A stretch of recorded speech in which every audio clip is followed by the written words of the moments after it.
So in this video, I want to focus on what to do when your lesson starts going pear-shaped south, everything you didn't think it was going to be. We've all been there, it happens. I've been teaching nearly 2 decades. It's happened a fair bit. Okay, so the first thing is don't panic. You want to stay calm and composed as best as possible. Okay, do your best to remind yourself that it will pass. Now, it's not easy when you've got 25 to 30 students looking back at you, looking at you for direction, and in your mind, you start to feel your panic spiraling into what was planned not going that way. But it is going to happen, okay, and you will get through it. Just calm and composed, get yourself focused and into a good state, which isn't easy, or it's easier said than done, but you can train yourself to do it. Okay, students are going to be looking at your reaction. If they sense that you're rattled or is out of control, they're just going to respond to that. Okay, if they see you handling the situation well and you're staying calm and composed, you're demonstrating your role modeling resilience. Okay, which is a massive skill these days, especially in younger students. Point number 2, try to change the tact of the lesson.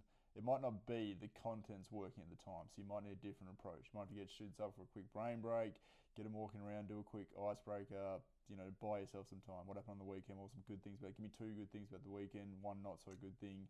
Give me some, talk to the person next to you about the reflection on, or do a reflection on last lesson. Something that gives you a bit more time, but then something can change the tact of the lesson as well. Okay, you might need storytelling. Okay, I've started to incorporate, or I do incorporate more stories into my time teaching these days, just to show that, you're showing the students that you're a real person. It might not be anything content related. Okay, it might just be my first time teaching in the classroom, what happened. Okay, or, these are some of the funnier things that's happened between me and students, or me and staff members, me and parents over the time. Something that just sort of keeps their engagement to a level until you can sort of figure out what the next step of action is in terms of your lesson. Brings me to my next point. Look at the mode of delivery. If the lecture style is not working, which is still pretty commonplace these days in high schools anyway, especially for mathematics, you might need to change your mode of delivery. Okay, you might need to go to partner work, do some sort of more visual representation, do some more physical activities, incorporate brain breaks. Okay, keep staying with attention spans these days being so low for students. Unless you're doing a Broadway spectacle all the time as a teacher, it can feel like it's just you against the world at times. But break up, look at your mode of delivery, look at doing different ways of getting that information or that content across to the students.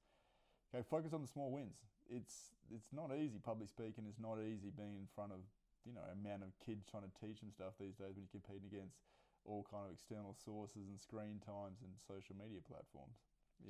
But the pear shape or the lesson going south does happen. Keep reassuring yourself. Focus on the small wins. All right, I handled this situation.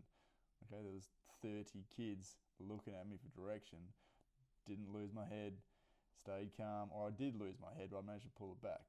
I managed to get a small group of students onto the task needed and working where they needed to be. Those small wins gain momentum like a rolling rock, will start to work into bigger wins. Okay, and my experience in these situations as well, it builds your rapport with the students as well. Okay, they can't do. They want to sit there and give you a hard time to be in front of the class. They couldn't do it, not at their age anyway. Okay, so if they see you're not rattled, they're like, well, this is kind of impressive, the situation that him or her teacher's handling at the moment. Embrace failure. Okay, if you keep trying to avoid having a lesson that goes pear-shaped, it's just going to sort of, get that into the universe more, and sort of it's in your subconscious almost, and sort of starts to appear more. Just go, if it happens, it happens.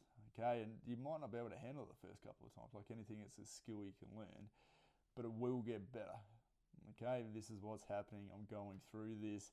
Minimize the chaos where you can, and remind yourself not all lessons are perfect. Okay, I think it's in teachers, not generically, but we do have a philosophy of trying to be perfect in the classroom for our students.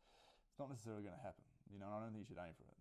Growth mindset, aim for improving over perfection all times. I think that's going to be the way to look at it. So when the final lesson does come to an end, don't punish yourself. Okay, don't, like the above point, embrace failure. It needs to happen. That's where the growth happens. Okay, public speaking is not easy, and you're doing it in front of 20 to 30 students. Okay, don't take it personally. That's the key one. Don't take it personally. Okay, I think students can be difficult at times, especially when there's large groups of them in one room together for an hour or so at a time. But don't be hard on yourself. Okay, it takes guts. It's getting harder to public speak, let alone be a teacher, let alone trying to educate the future generation. You had a lesson that went bad. It's not the end of the world. Get up and go again. Okay, and obviously the last one is debrief with someone. Find someone you respect and go, what happened? This is what happened. This is the situation.